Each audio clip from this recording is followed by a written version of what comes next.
वंदे मातरम बाल दोस्तों, आज हम पाठ 4 सोच अपनी अपनी चित्र वर्णन की स्वाध्याय पोथी पढ़ेंगे। तो स्वाध्याय पोथी का पहला प्रश्न है, नीचे दिए गए चित्र के बारे में अपनी सोच बताइए। तो चित्र में पहाड़, पक्षी, मंदिर, घर, सूरज, सुबह का दृश्य, चरवाहा, गाय, भैंस, किसान, फूल छोड़, तितलियाँ, बच्चे, नारियल के पेड़ सभी हमें दिखाई दे रहा है। प्रश्न नंबर 2, चित्र के आधार पर प्रश्नों के उत्तर दीजिए। व्यापारी क्या लिए आ रहा है? तो व्यापारी टोपियों से भरी टोकरी लिए आ रहा है। दूसरा, व्यापारी टोकरी कहाँ रखता है? तो व्यापारी टोकरी पेड़ के नीचे रखता है। तीसरा, पेड़ के ऊपर कौन है? तो पेड़ के ऊपर बंदर है। चौथा, बंदरों ने टोपियों का क्या किया? तो बंदरों ने टोपियों सब पहन ली। पांचवा, व्यापारी ने क्या किया? तो व्यापारी ने बंदरों से टोपियाँ लेने की तरकीब सोची। छठा, बंदरों ने टोपियों क्यों फेंक दी? तो बंदरों का स्वभाव नकल करना है। व्यापारी ने अपनी टोपी फेंकी, इसलिए बंदरों ने अपनी टोपियाँ फेंक दी। आगे का प्रश्न, बंदर ने टोपियों क्यों फेंक दी? तो बंदरों का स्वभाव नकल करना है। व्यापारी ने अपनी टोपी फेंकी, इसलिए बंदरों ने अपनी टोपियाँ फेंक दी। सातवां प्रश्न, व्यापारी क्या कर रहा है? तो व्यापारी टोपियाँ अपनी टोकरी में भर रहा है। तीसरा प्रश्न, ऊपर दिए गए चित्रों के आधार पर कहानी सोचकर अपने मित्रों को सुनाइए। आपको दूसरी कहानी सोचकर अपने मित्रों को सुनानी है।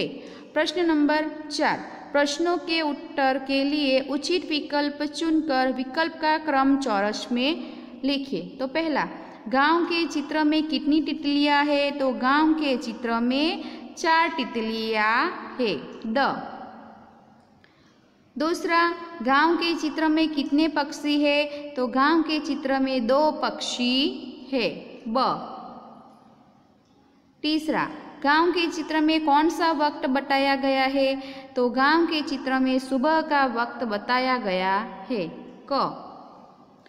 चौथा, व्यापारी के चित्र में व्यापारी क्या लिए आ रहा है? तो व्यापारी के चित्र में व्यापारी टोपियाँ लिए आ रहा है। आगे का प्रश्न 5, पाठ काव्य के आधार पर रिक्त स्थानों की पूर्ति कीजिए। पहला, खाली जगह अपने पशुओं को चारा चराता है, तो चरवाहा। दूसरा, व्यापारी ने अपनी टोपी खाली जगह फेंकी, तो व्यापारी ने अपनी टोपी नीचे फेंकी। तीसरा, ईश्वर ने खाली जगह सुंदर बनाई है, तो ईश्वर ने प्रकृति सुंदर बनाई है। चौथा, गांव खाली जगह के बीच बसा हुआ है, तो गांव पहाड़ियों के बीच बसा हुआ है। पांचवा, गांव के चित्र में खाली जगह के पेड़ है, तो गांव के चित्र में नारियल के पेड़ है। प्रश्न नंबर 6, सही विधान के सामने सही और गलत विधान के सामने गलत का चिन्ह कीजिए। पहला, गांव के चित्र में बच्चे छत पर खेल रहे हैं, तो गलत। दूसरा, गांव के चित्र में बच्चे तितलियों के साथ खेल रहे हैं, तो सही। तीसरा, गांव के चित्र में चरवाहा भेड़ बकरियों को चराता है, तो गलत। चौथा, गांव के चित्र में किसान के हाथ में हल है, तो गलत। पांचवा, व्यापारी के चित्र में बंदरों ने व्यापारी की टोपियों को पहन लिया, तो सही।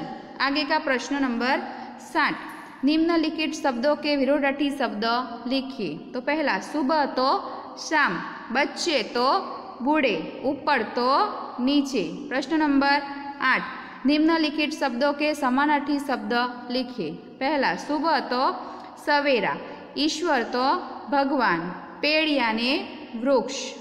प्रश्न नंबर 9, निम्नलिखित शब्द समूह के लिए एक शब्द लिखिए। पशुओं को चराने वाला यानी के चरवाहा, चीजें बेचने वाला यानी के व्यापारी। प्रश्न नंबर 10, निम्नलिखित गुजराती शब्दों के हिंदी शब्द लिखिए। खेडूत यानी के किसान, व्यापारी यानी के व्यापारी, वांदरो यानी के बंदर, झाड़ यानी के पेड़, गाम यानी के गांव, खेतर यानी के खेत। प्रश्न नंबर 11, निम्नलिखित प्रश्नों के उत्तर एक एक वाक्य में लिखिए। पहला, गांव के चित्र में बच्चे बगीचे में क्या कर रहे हैं? तो गांव के चित्र में बच्चे बगीचे में खेल रहे हैं, वे तितलियों को पकड़ने की कोशिश कर रहे हैं। दूसरा प्रश्न, गांव के चित्र में नारियल के कितने पेड़ हैं? तो गांव के चित्र में नारियल के 2 पेड़ हैं। तीसरा प्रश्न, गांव के चित्र में चरवाहा क्या कर रहा है? तो गांव के चित्र में चरवाहा प्रकृति की सुंदरता देख रहा है। आगे का प्रश्न 4, गांव के चित्र में चरवाहे के हाथ में क्या है? तो गांव के चित्र में चरवाहे के हाथ में लंबी लकड़ी है। 5, गांव के चित्र में पक्षी क्या कर रहे हैं? तो गांव के चित्र में पक्षी पंख फैलाए उड़ान भर रहे हैं। छठा, गांव के चित्र में कितने घर है? तो गांव के चित्र में 4-5 घर है। प्रश्न नंबर 12, निम्नलिखित प्रश्नों के उत्तर 2-3 वाक्य में लिखिए। पहला, आप सोचकर बताइए कि गांव के चित्र में बताया गया चरवाहा क्या सोचता होगा? तो गांव के चित्र में बताया चरवाहा प्रकृति की सुंदरता देख रहा है, वह सोचता होगा कि ईश्वर ने प्रकृति कितनी सुंदर बनाई है।